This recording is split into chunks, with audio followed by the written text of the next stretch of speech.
So it's our third night of rambling, and I'm not going to attempt to recapitulate what we've done over the last two nights, but I'll try and start us at a point that doesn't imply too much.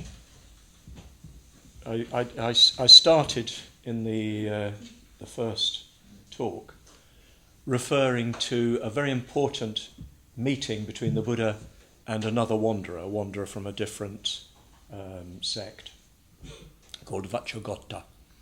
And Vacchagotta puts a number of questions to the Buddha. And one of those questions is, does a Buddha exist after death or not, or both, or neither? Just to make it a little more complicated. We can probably, to all intents and purposes, say either he did or he didn't.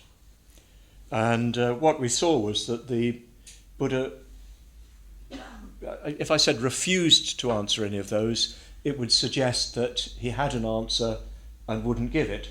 That's not the case. What he essentially said was that none of those alternatives met the case. If you thought that the Buddha existed after death, you would be wrong. If you thought that the Buddha didn't exist after death, you would be wrong, and so on. Because in every case, you'd be accepting the assumptions of the question and then, as it were, skewering yourself upon the horns of the dilemma that then followed. So we spent some time, as it were, deconstructing language itself, what language itself is and how it works, and how it leads to abstractions that offer us what seem to be ways of thinking and seeing things that actually just are delusive. They've come from experience, abstracted from experience, then have erected abstractions upon abstractions, and by that time we're lost. So that, of course, still leaves us with a problem of working out what it is that the Buddha experiences, what happens to the Buddha after death. And really we have to accept that we cannot think about it. We've got no way of thinking about what happens to the Buddha after death, because we can only think about it in the terms that derive from our own sense-based experience within what I've called the world of appearances. We can only think about what happens to the Buddha in those terms. That's existence and non-existence are derived from our experience within time and space. Something's here and then it's not there. It existed, then it didn't exist. So we then try to apply that to something that really goes completely beyond the whole structure of our experience. And we allowed ourselves to name that the unconditioned. The Buddha's existence, if you can call it that. No, we can't call it that. After death, the Buddha is unconditioned. Of course, we must be careful with the predicative use of is and not think it's an existential use for the philosophers amongst you. Language demands that we use is, but is doesn't imply existence in the sense that the cat is on the mat, if you see what I mean. So we filled that space that's left by the Buddha's death with the term unconditioned. And of course, unconditioned is in contrast to our everyday experience. Our experience within the world of appearance is an experience of conditioned arising. Things arising dependent on conditions. When those conditions cease, ceasing to exist. When those conditions cease, something else arises. That's the world within which we operate. The world of appearance, the world that our minds, so to speak, create, and it is in a sense a creative activity, the world that our minds imagine, because it is an imaginative function, from the data of our senses, we construct an image within our minds. Oh dear, it's so difficult to get this right, isn't it? It's not really within our minds, because our minds also are part of what we imagine. And all of that, what arises dependently, what appears to us, constitutes conditioned reality, conditioned existence. The Buddha gives that up. What drives conditioned existence, we saw last night, is desire, is craving, is attachment to a really existent self in here, having experience, and a really existent world out there that is had in experience. But both of those are merely constructions, imaginative constructions that enable the organism to survive from a certain point of view. They have no real independent existence. The Buddha gives up that clinging. He no longer attaches himself to, he no longer is fooled by the appearance of an inner self and the appearance of an outer world. He knows those are simply metaphorical constructions. He knows they have no independent existence. And he gives up craving within them. He gives up clinging to them. He gives up mental craving, because belief is a form of craving, is a form of attachment. He lets go of it. And he lets go of the world of appearance. So it ceases to reproduce itself. The flow of conditions stops. Once his body runs out of the conditions independence upon which it arises, he dies. When he dies, there's none of the momentum, none of the force that can regenerate a new existence within appearance. This is classic Buddhist teaching. Because, of course, according to classic Buddhist teaching, when we die, if we haven't given up craving for appearances, they arise again. We live again. But if we give up that attachment to appearances, and especially the appearance of an identity within, and a field, a world without, then there's no force to bring us to rebirth. So we move from the conditioned to the unconditioned, move in the metaphorical sense. So whenever you make a distinction of this kind, and it's important to make one, for reasons that we looked at yesterday, it presents a problem. We must think in terms of a something that the Buddha moves to when he dies, because if we don't think of a something, we think of a nothing. And although to think of a something is also wrong, it's worse to think of a nothing. Because if we think that when the Buddha dies there's nothing, what we then think is that this world of appearance is it. Yeah, it's it. This is appearancism in my coinage. You might say materialism, but I think appearancism hits the nail on the head a bit better. I would, because I thought of it.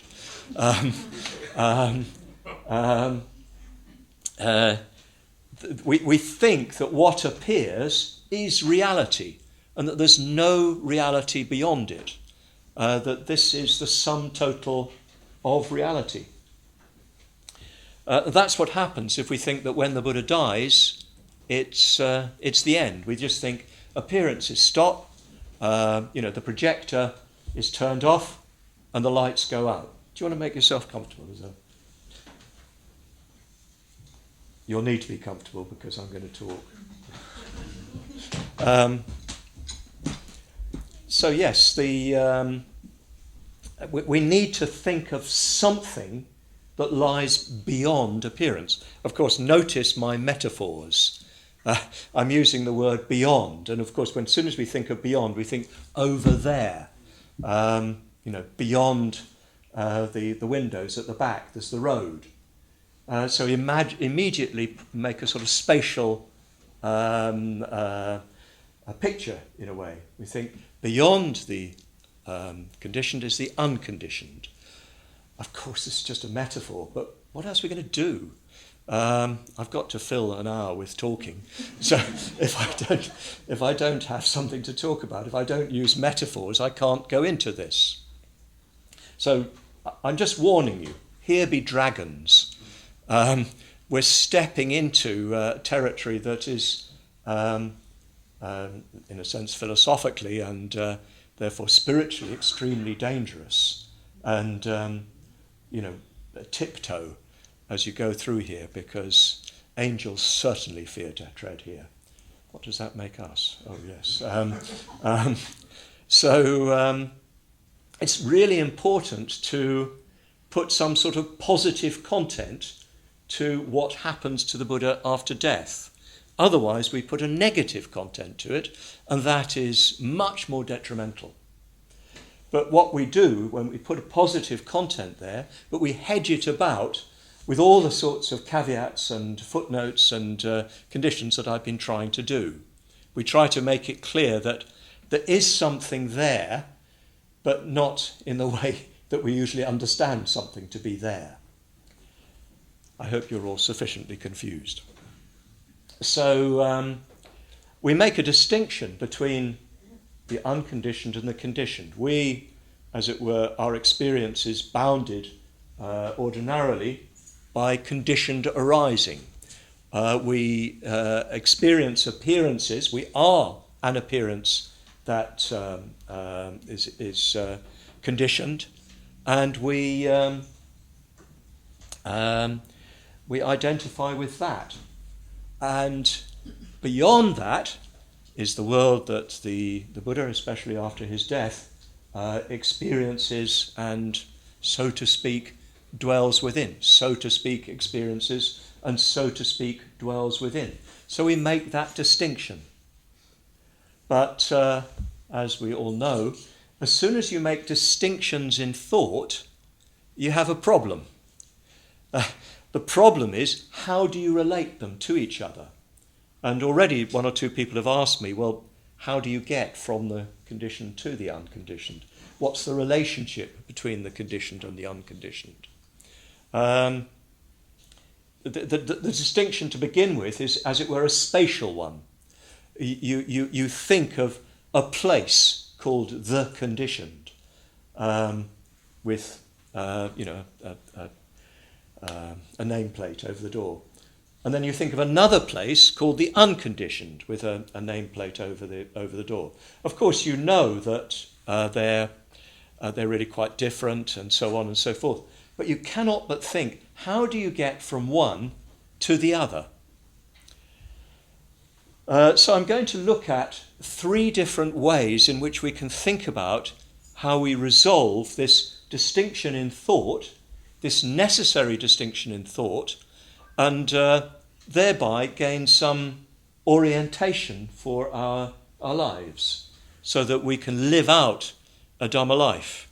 Because if you prematurely fail to make that distinction, you either fall into nihilism, you fall into thinking appearance is all there is, or you fall into that terrible alternative, which is what you might call sentimental Buddhism, where you think, there's no distinction between the conditioned and the unconditioned. The conditioned is the unconditioned, and the unconditioned is the conditioned.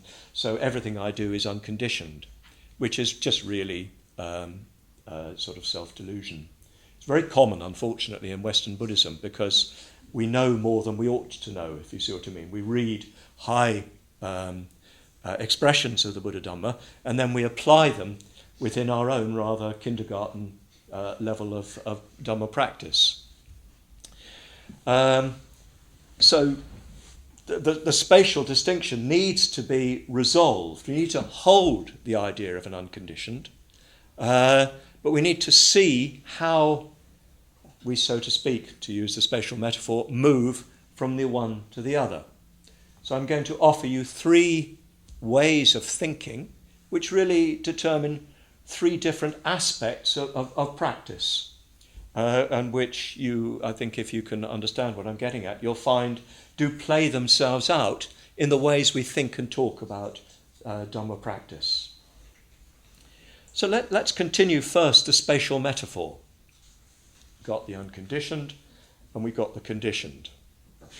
So the first method for resolving the difference is really to think of the conditioned as contained within the unconditioned.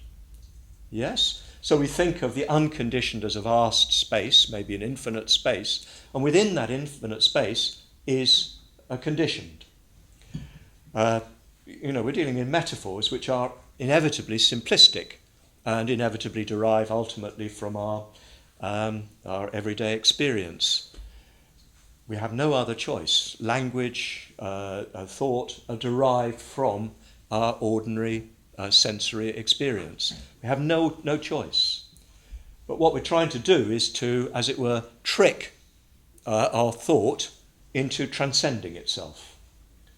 So we think of the conditioned as contained within the unconditioned. Well, that then means that if we examine the conditioned closely enough, we begin to see the unconditioned. So classically, this would be put in terms of 4 lines of inquiry, which probably most of you will recognise as present, at least in some phases of practice here at the London Buddhist Centre.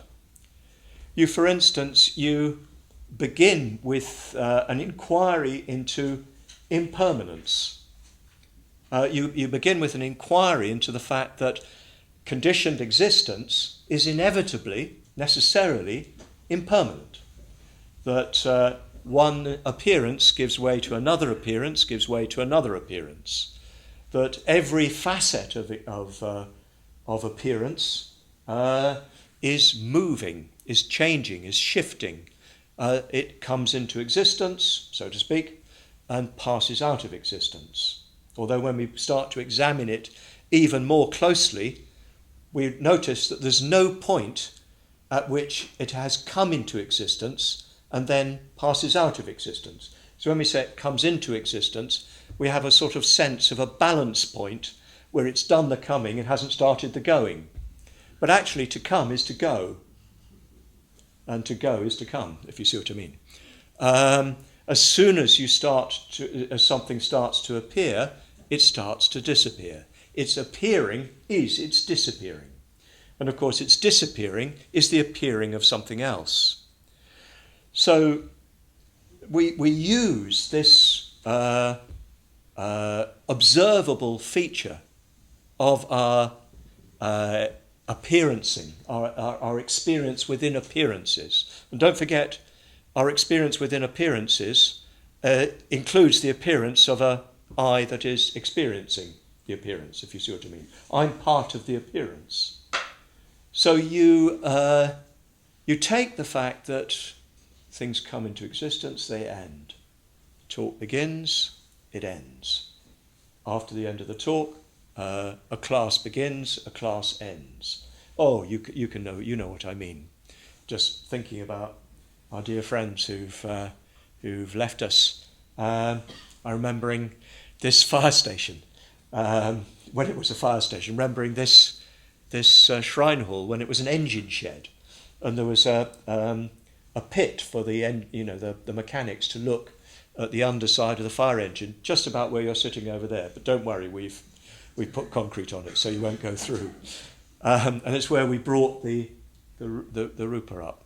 So no, it wasn't. That was in the reception room. But my mind has been going back to when this was just an engine shed. I remember seeing it, the blackened walls from the fires.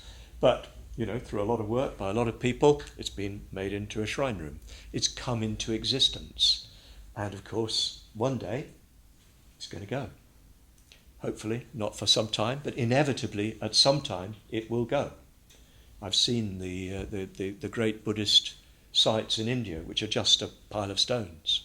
One day, this will be a pile of stones. some future archaeologists will discover.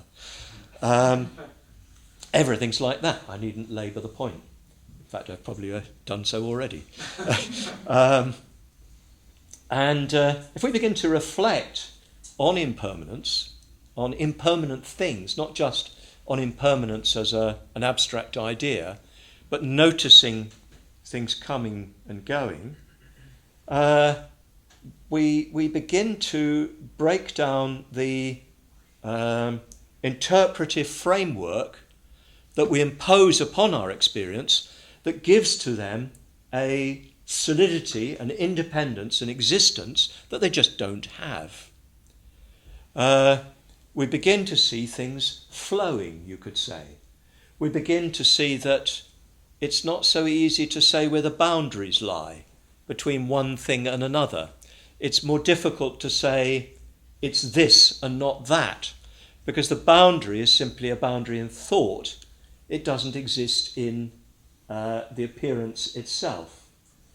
So as we inquire into the flow of appearances from the point of view of their impermanence, we dissolve their distinctness. It's like watching clouds. I live in Wales, so this is one of my favourite pastimes, apart from watching sheep. We have a lot of clouds and a lot of sheep. Sheep are impermanent, regrettably, but the clouds are even more so. And you see them sometimes just boiling over the mountains and forming shapes. And, your mind naturally seizes upon those shapes and tries to interpret them. But the cloud defies your interpretation. You can put the very bland interpretation of cloud, but that's so abstract, it just doesn't do justice to what's happening up there in the sky as the shapes boil and twist and even you can sometimes see them just dissolving, get the mist rising up from the valley and just completely enveloping us and then just dissolving into clouds above, and then the clouds gradually burning away. But at no point can you stop it and say, that thing. Everything's like that, actually. It's all a cloud, it's all water. It's shifting and changing without boundaries. So when we look at impermanence deeply, what we see is that the formlessness of things, the ungraspability of things, the lack of distinct identity to things. Identity is mind imposed. It doesn't exist in things, it exists in our interpretation. Very usefully for breakfast and things like that, but it doesn't do justice to reality itself. So as you look at the conditioned which arises dependently, which therefore implies a distinction between what conditions and what arises, it just breaks down. There isn't any solidity, any fixity. In Sanskrit and Pali, this is known as the animitta. Nimitta is a sign or a mark, something that you can grasp, that you can identify. You say, it's that. But when you view things from the point of view of impermanence, you just can't do that. It just all begins to break down, and it just doesn't have the same identifiable features. So you enter what's called the vimoksha mukha. Mukha means gateway or doorway. Vimoksha means a liberation. So you enter the doorway of liberation, which is animitta, without signs, without marks, without characteristics. And this is an exercise you can quite practically engage in. You can look at your experience and recognize that it's impermanent. Then you can examine that impermanence itself. Not theoretically, although you need some sort of theoretical orientation to it. But when you examine closely, you just see there's no boundaries. There's no form fixed at any point. It's like the clouds weaving and shifting and changing. So you move then from the conditioned, through the conditioned, you find the unconditioned. You could say that you find that the when you look closely at the conditioned, you notice that it's contained within the field of unconditioned. Or you could say that you notice that within the conditioned is the unconditioned. But those are both metaphors. They have their values and they have their dangers. Every metaphor, I say, has a back and a front. The back points you in the direction it wants you to go, the front points you in the direction you want to go, and the back literalizes it and leads you into trouble. So that's the first of the methods of undermining seeing the unconditioned in the conditioned, or seeing that the unconditioned contains the conditioned. You can see where we're going. Those of you who know your Buddhist thought will see where we're going. And you look at the fact that there's no fixed identity discoverable in reality. There's no I. When I look at my own inner experience, looking for who owns that experience, I can't find the fellow. It's just not there.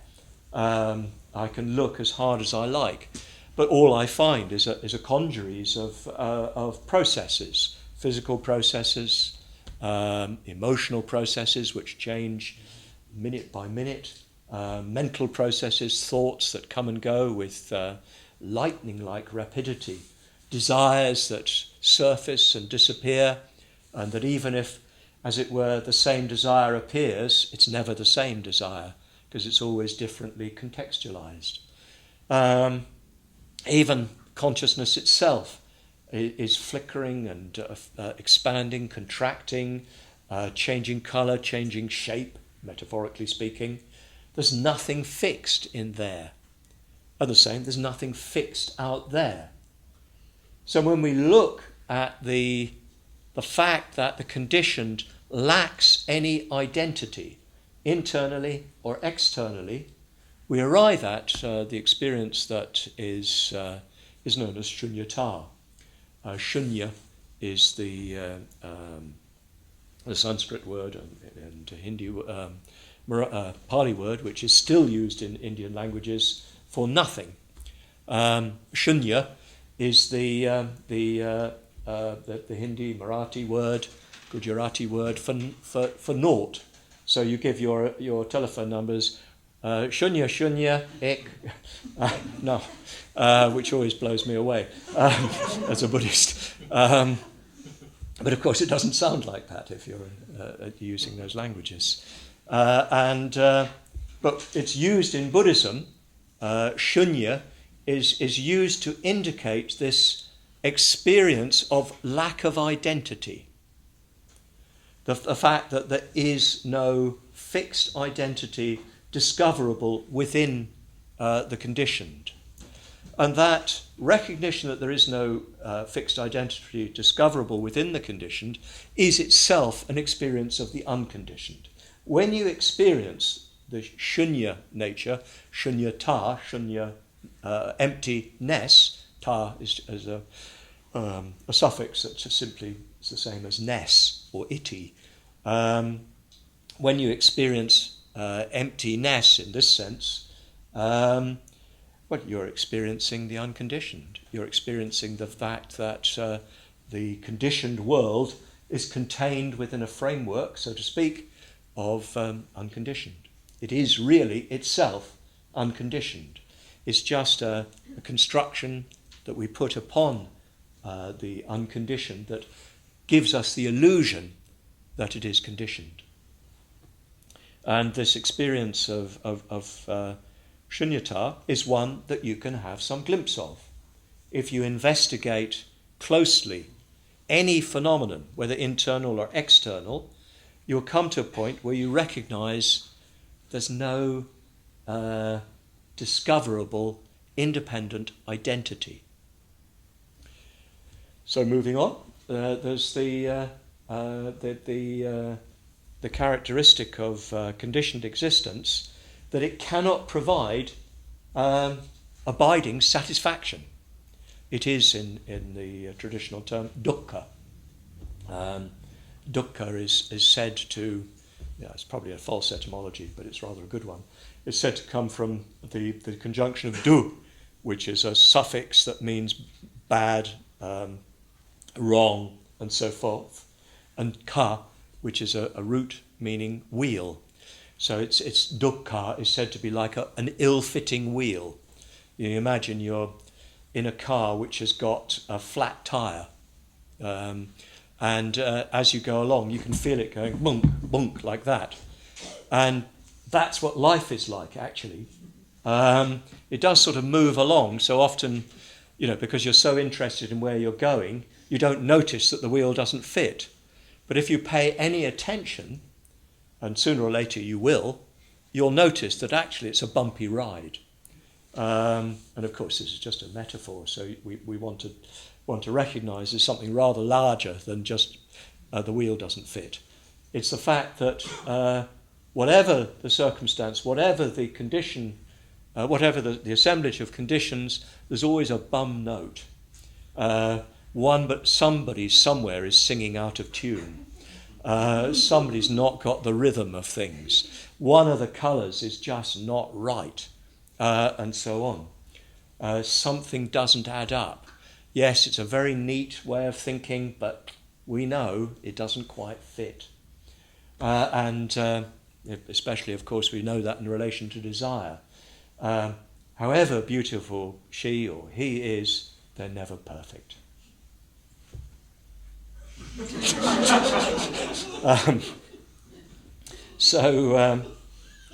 We never discover within the conditioned anything that completely fulfills, completely satisfies.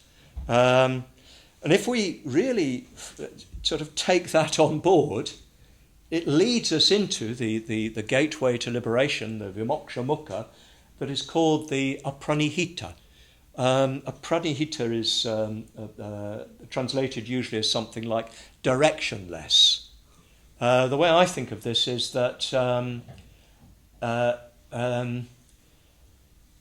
with desire. No, I've forgotten what I was going to say. Anyway, never mind, I'll come back to it. But the directionless means really desireless. You don't really want anything. You're completely satisfied. Because you're not thinking, I've got it. Because you're not thinking in terms of space and time as real and independent and existing on their own side from themselves. You're not thinking of the conditioned world that you assemble as having any ultimate reality. Well, there's no direction, if you see what I mean. There's nowhere to go. There's nothing to have. Everything is already there. So the directionless samadhi, the directionless vimoksha mukha, the experience of the unconditioned that's approached from this point of view, is of being complete, having everything already, not needing anything, everything within, so to speak. There's nothing driving you outwards in desire. And desire, of course, means pain, one way or another, sooner or later. Basic Buddhist teaching.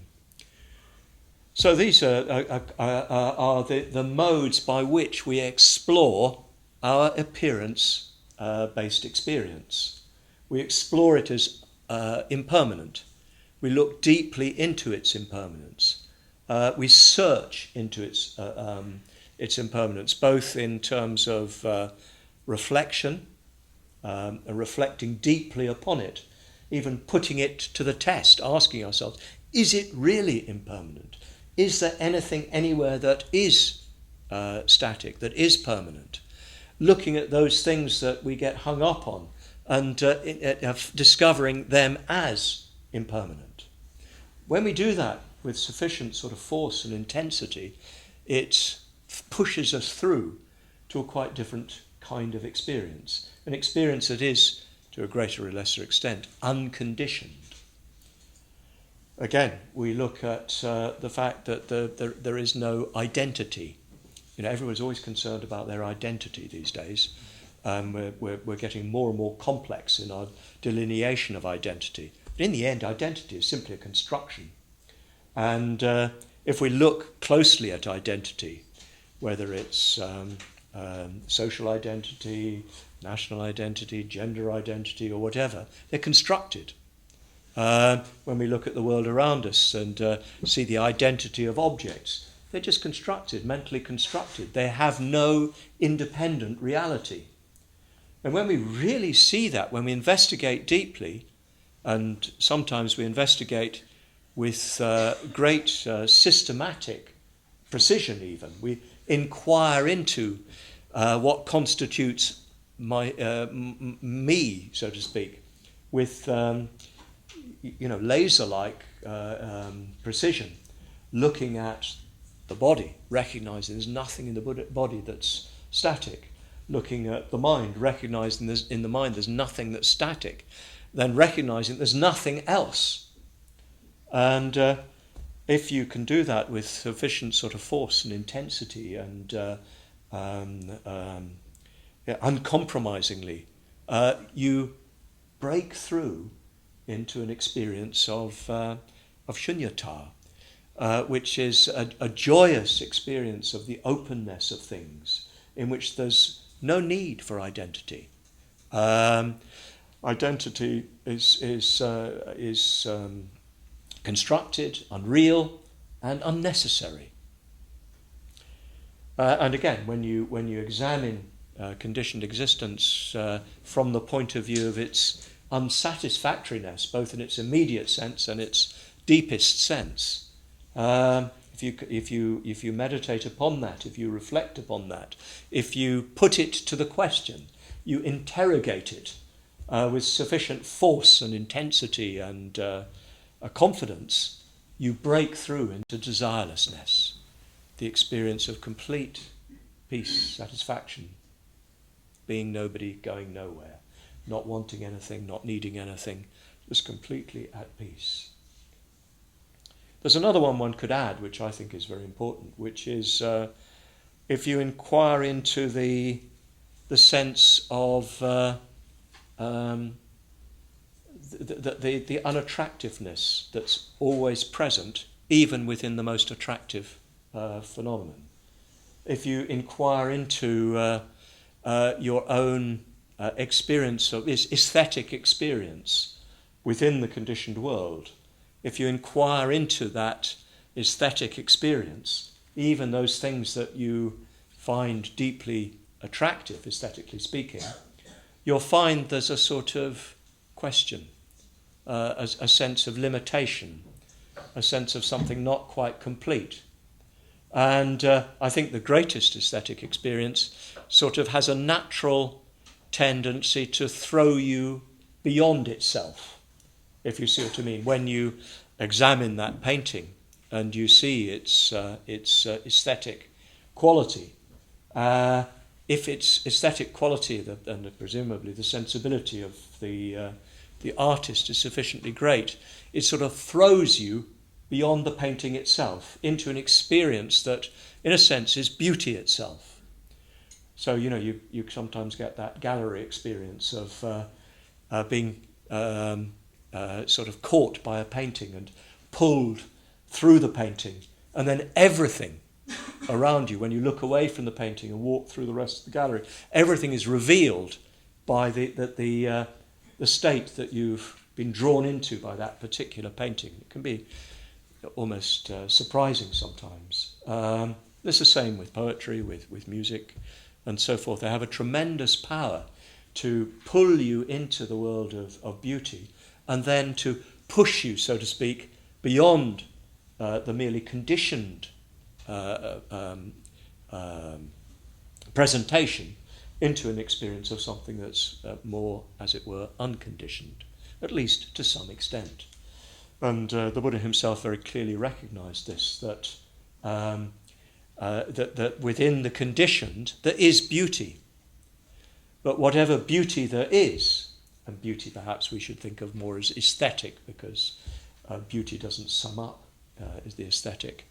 But within the aesthetic, there is always something that is transcendental, as it were, something that transcends the beauty that is related to the particular sensory assemblage that has called it forth. So we can look at the relationship between the conditioned and the unconditioned in this way, by looking at it as present within the conditioned, the unconditioned as present within the conditioned. But there are two more ways that I want to talk about, and I've not left myself much time, but perhaps that's not a bad thing. I can go right to the heart of the matter. So what I've been talking about so far is, as it were, a spatial relationship between the conditioned and the unconditioned. Because if we're to examine relationships, we have to look at them under either the heading of space or of time.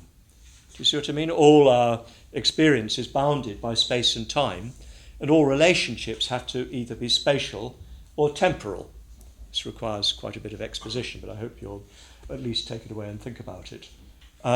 We look at things from a spatial analytic point of view. That's what we did. We analysed the conditioned, and we saw within it, spatial metaphor, the unconditioned. But we can also relate the conditioned and the unconditioned temporally, if you like, dynamically. We can relate them as connected to each other in time. And probably this is the most helpful thing that we can know, particularly in the early stages of our Dhamma life, which is certainly where we are. We can relate them as belonging, so to speak, to a single sequence. So we can think that we have a certain experience now. If we bring certain conditions into existence, a new experience will arise, which is, so to speak, at a higher level, that is, so to speak, closer to the unconditioned, to resort to the spatial again. So that we can think that there are a set of steps and stages within the conditioned. There are some conditions that give rise to further conditions, that give rise to further conditions, that eventually give rise to the realization of the unconditioned. That's what we see in the life of the Buddha. Yeah? You see that the Buddha, through his own lifetime, and we're told through previous lifetimes, performed certain practices, oriented himself in a certain direction, performed certain actions. And on the basis of those actions, which were within the world of the conditioned, where he was still, as it were, taking seriously the idea of an independent self and an independent other, he performed actions that brought about a new experience that was, in some sense, closer to the unconditioned, in which the unconditioned gradually began to shine through, to mix our two methods, if you see what I mean. So that the conditioned, we can use the conditioned, taking the terms of the conditioned, accepting I as a centre of action, accepting a world as a field of action, and we can act in a karmically skillful way. We can perform actions that are skillful. I hope everybody has at least some grasp of what we mean by skillful. That is based on to some degree, on connection, on love, if you like, on friendliness. That is based on non-attachment, on openness, on connection in the form of giving away, giving up. And what comes next? Anyway, that'll do. You can follow through the precepts and so on. So we act skillfully, and through that skillful action, we make the conditions with which we are identified, and we identify as real, more and more susceptible to the realization of the unconditioned. Do you see what I mean? It's extremely important to get clear, because it's the basis for our practice within the Dhamma. It's the basis for meditating, the basis for studying, the basis for doing puja, and so forth. That's what makes it possible, because there is a sequence of steps we can take. Otherwise, we're left in the horrible position of knowing that we're conditioned, that there is an unconditioned, but what to do? How to get there? How to make what in Zen Buddhism is called the great sideways leap. But it's very, very difficult to make the great sideways leap until you've created the conditions for it. So a lot of our practice, our early practice, those for the first few lifetimes, is to do with creating those conditions so that we become more and more able to see the conditioned as the unconditioned. So that's our second method, if you like, and probably in a certain sense the most important of our ways of relating the conditioned to the unconditioned. I think if you haven't grasped anything else from what I've said, this is the most important thing, that the conditioned and the unconditioned are related through the next skillful thing that you do, if you see what I mean. The next skillful action you perform takes you closer to the unconditioned.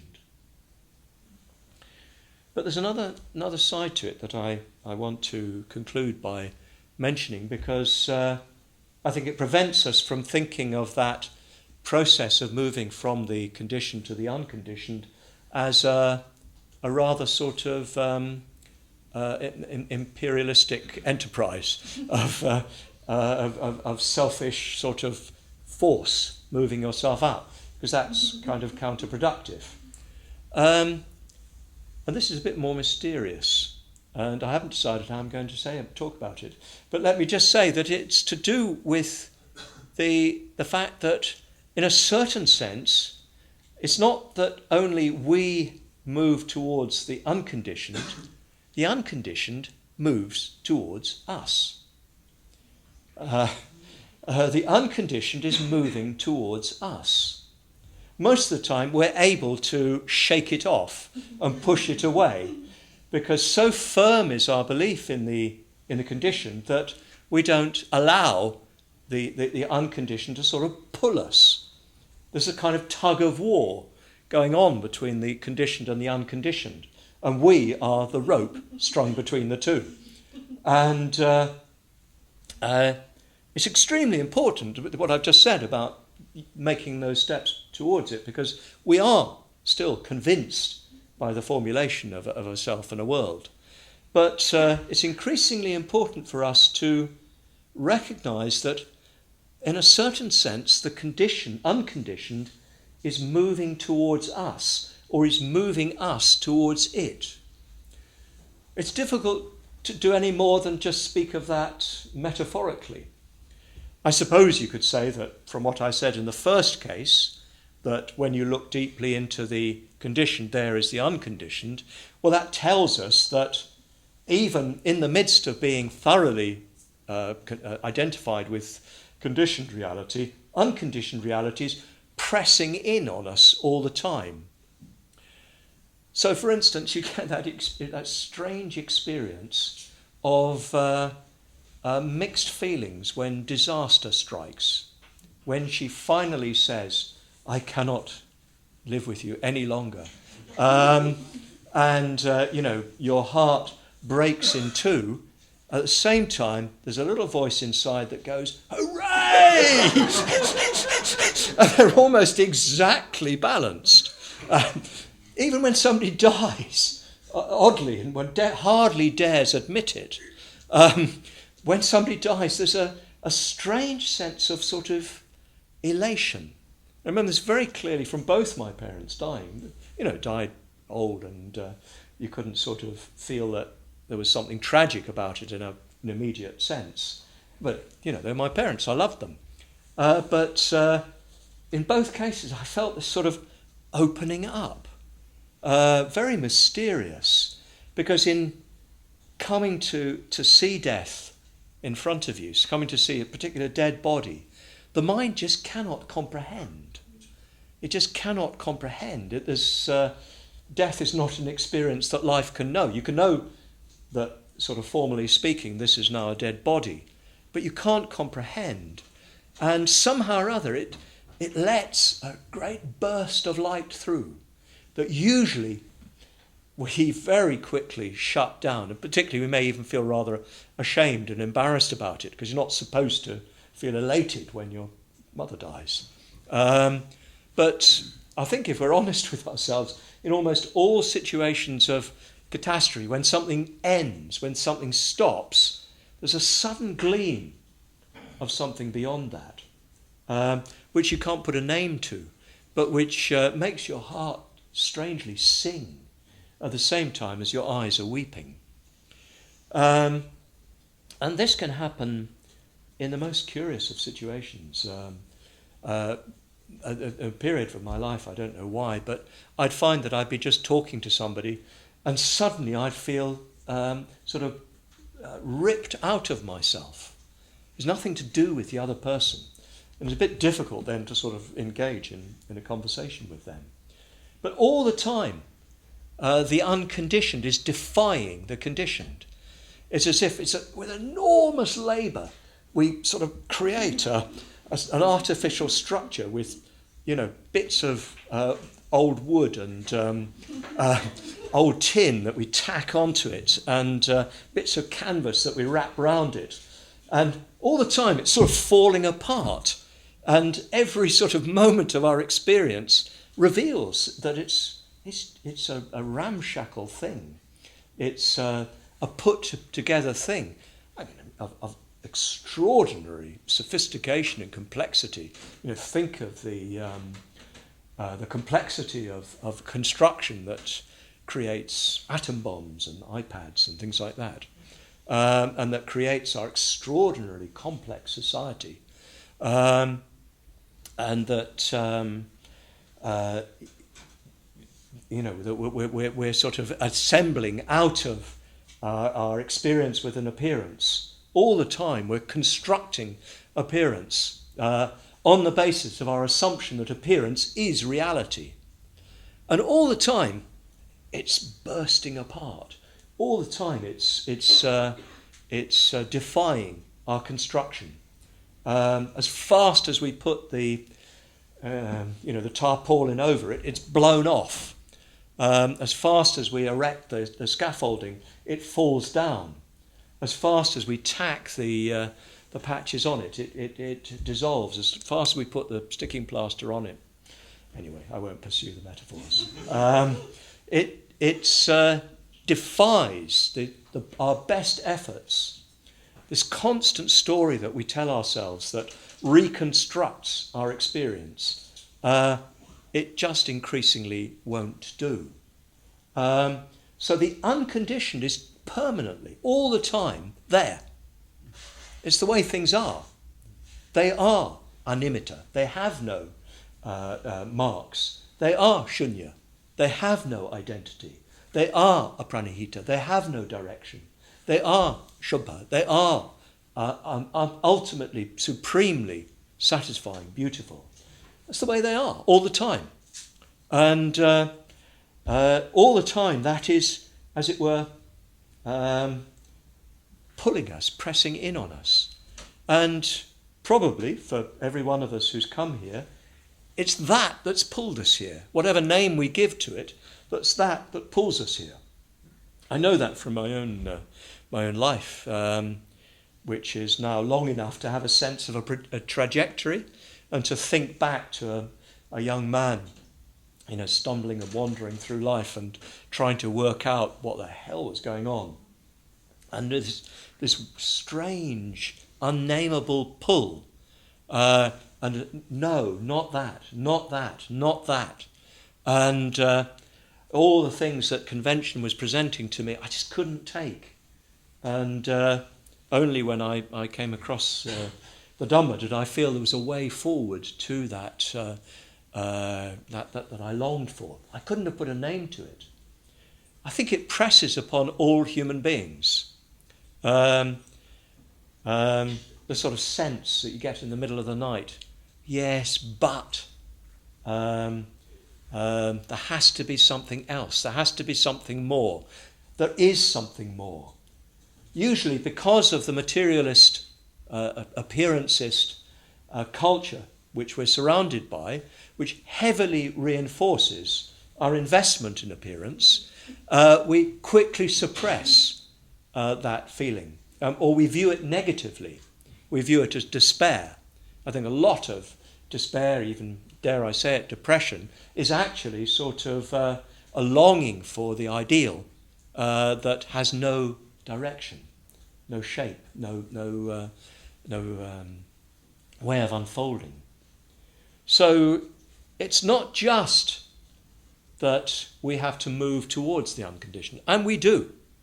We have to do a lot of work, and probably to begin with, especially we have to work at moving towards it, because we're so embedded in appearance. We're so committed to appearances. But we must never forget that the unconditioned is pulling us. It is reality. That is reality. The world of appearance is only appearance. It has a relative reality. It does appear, but its reality doesn't go beyond appearance, if you see what I mean. And we're being pulled by what goes beyond that pulls us to deep satisfaction, that pulls us to deep fulfillment, that pulls us to truth, that pulls us to love, to an ultimate love that includes everything, that unites everything. And our Dhamma life is lived, as it were, using all these three relationships between the conditioned and the unconditioned. Perhaps you could say most basically it's lived trying to bring about the conditions by the effort of will, accepting the metaphor of an independent I and using that metaphor of an independent I to create the conditions on which we develop further in the direction of the unconditioned. That's extremely important, and please keep coming back to that. Don't abandon that prematurely, as is such a temptation for overeducated Westerners who have a delusion of their own high spiritual intelligence. They're just clever, them.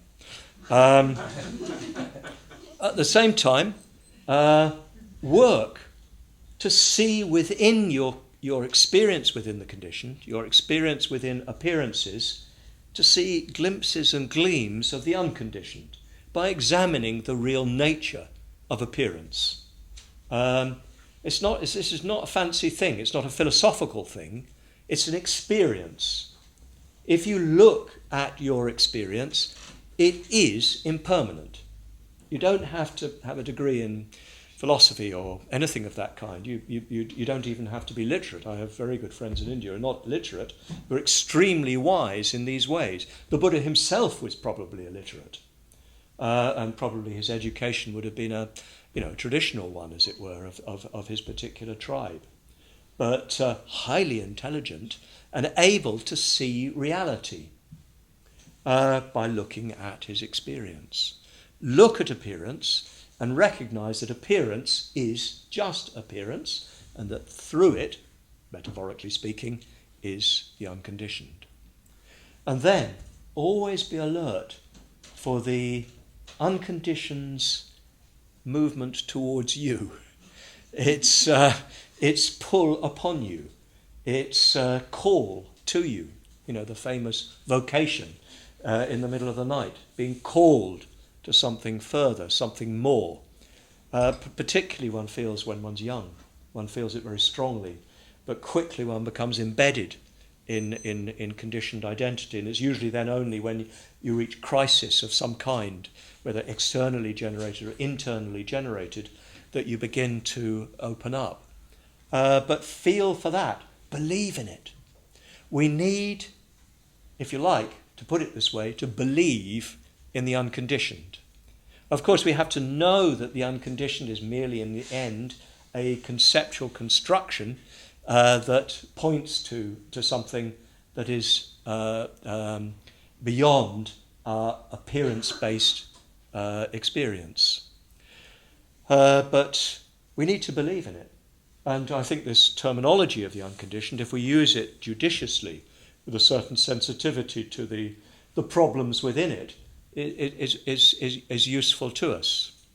Of course, the most important thing is that we experience it, so to speak, imaginatively as present in the Buddha, because the Buddha is the representation within our appearance-based experience of what is beyond appearance-based, so to speak, experience. The Buddha, as a figure, is a conditioned arising, but that conditioned arising represents a reality that is beyond the appearance-based arisings. But it's really vitally important that we acknowledge this pull upon us and allow ourselves to relate to what goes beyond appearance-based pull. It's the only way to real satisfaction, to real fulfillment. So I hope that in these 3 rambles, I've clarified something of this very interesting issue of the unanswerable questions and what they lead us to. And especially I hope that you've got some idea of what I mean by appearancism, what I mean by the notion of the conditioned and of the unconditioned, and I hope you've understood what I mean by these 3 means of bringing the conditioned to the unconditioned. So thank you very much.